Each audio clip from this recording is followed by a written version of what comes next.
হে আল্লাহ, এই কবরবাসীদের উপর তোমার রহমত বর্ষণ করো, আমাদের হৃদয়কে ধৈর্য ও ঈমানের পথে রাখো।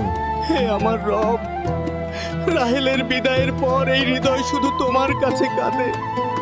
আমি সবর রাখছি। দেখ তোর ভাইকে, ও কি মায়ের মতো সুন্দর হবে না? অবশ্যই।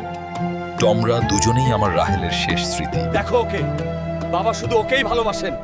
ও বেঁচে থাকলে আমরা কখনো বাবার প্রিয় হতে পারবো না। আমাদের কিছু একটা করতেই হবে।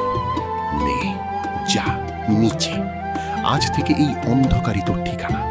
দেখি তোর বাবা এখন তোকে কিভাবে বাঁচায়।